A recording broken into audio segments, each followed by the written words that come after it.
आप सभी को जय श्री कृष्ण। आज हम एक नया प्रसंग सुनेंगे।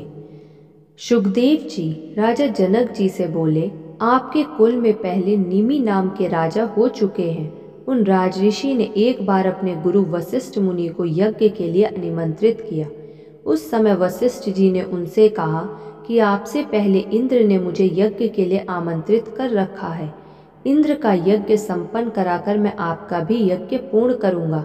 अतः हे राजेंद्र, तब तक आप धीरे धीरे यज्ञ सामग्री एकत्र कर आइए। ऐसा कहकर वशिष्ठ मुनि इंद्र का यज्ञ कराने के लिए चले गए और महाराज निमि ने किसी दूसरे को आचार्य बनाकर अपना उत्तम यज्ञ संपन्न कर लिया।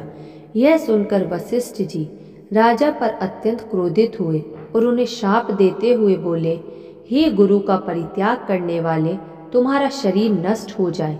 यह सुनकर महाराज निमि ने भी शाप दिया कि आपका भी शरीर नष्ट हो जाए।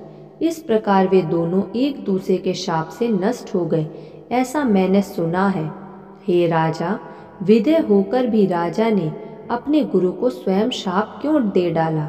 हे नृपश्रेष्ठ, यह तो मेरे मन में परिहास जैसा प्रतीत हो रहा है। जनक जी बोले, हे विप्रवर, आपने ठीक ही कहा है, इसमें मिथ्या कुछ भी नहीं है। ऐसा मैं मानता हूँ, फिर भी आप मेरी बात सुने। गुरु व्यास जी मेरे परम पूज्य हैं। उन अपने पिता का साथ त्याग करके आप वन में जाना चाहते हैं। वहाँ भी तो मृग आदि पशुओं के साथ आपका स्नेह संबंध रहेगा ही, इसमें संदेह नहीं है। पृथ्वी, जल आदि महाभूत तो सर्वत्र ही विद्यमान है, तब आप निसंग कैसे हो पाएंगे? और फिर हे मुने, भोजन आदि की भी चिंता रहेगी ही, तो आप निश्चिंत कैसे रहेंगे? जिस प्रकार आपको वन में दंड और मृग चर्म की चिंता बनी रहेगी, उसी प्रकार मुझ विचारशील राजा को भी राज्य संबंधी चिंता तो होगी ही। आप ही भ्रम में पड़कर यहाँ तक दूर देश में आए हैं। मुझे किसी प्रकार का विकल्प रूपी संदेह नहीं है, क्योंकि मैं तो सर्वथा निर्विकल्प हूँ। हे विप्र, मैं सुख से भोजन करता हूँ और सुख पूर्वक शयन करता हूँ। हे मुने, मैं बद्ध नहीं हूँ, इस भावना से मैं सर्वथा सुखी रहता हूँ। मैं बद्ध हूँ, इस शंका से आप सर्वथा दुखी ही रहते हैं। अतः आप इस शंका को छोड़कर सदा सुखी एवं स्वस्थ हो जाइए। यह शरीर मेरा है, यही बंधन का कारण है, यह मेरा नहीं है, ऐसा निश्चय ही मुक्ति है। यह गृह संपत्ति राज्य मेरा नहीं है, ऐसा मेरा दृढ़ निश्चय है। सूत जी बोले, महाराज जनक की बात सुनकर सुखदेव जी हर्षित हुए और उनसे आज्ञा लेकर व्यास जी के उत्तम आश्रम के लिए चल पड़े। व्यास जी ने अपने ज्ञानी पुत्र को आते देखकर सुख प्राप्त किया। उन्होंने सुखदेव जी को हृदय से लगाकर तथा उनकी कुशलता पूछी। सब शास्त्रों में कुशल एवं वेदाध्ययन में तत्पर श्री सुखदेव जी अपने पिता के साथ उस रमणीय आश्रम में सावधान होकर रहने लगे। राज्य करते हुए महात्मा जनक की वह विधेय अवस्था देखकर सुखदेव जी परम शांति को प्राप्त कर अपने पिता के आश्रम में ही स्थित हो गए।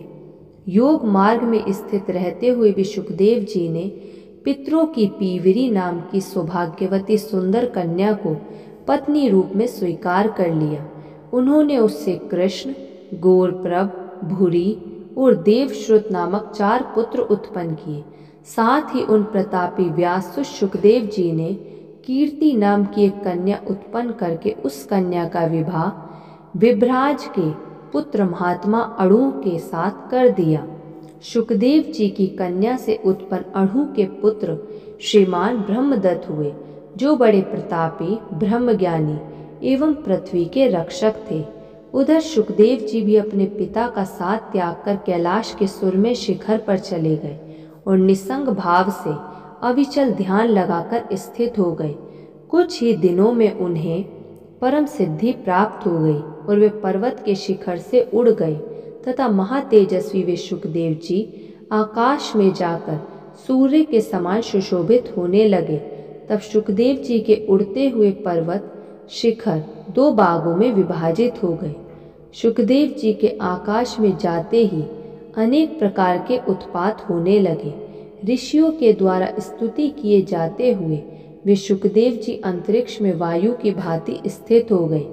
वे अपने तेज से दूसरे सूर्य की भांति देदीप्यमान हो रहे थे।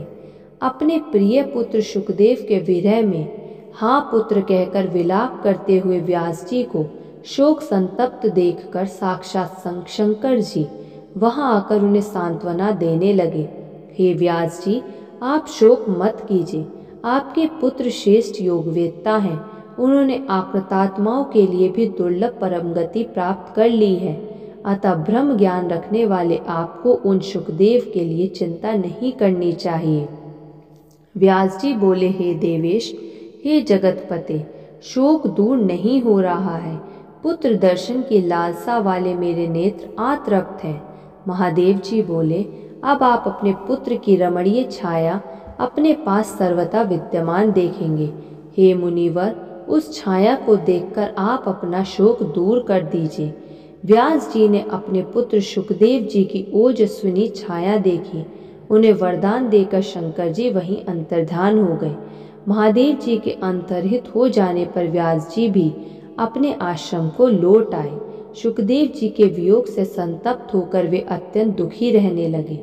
धन्यवाद। ऐसे और प्रसंग सुनने के लिए आप इस चैनल को सब्सक्राइब कर लीजिए और इस वीडियो को लाइक कर दीजिए। धन्यवाद।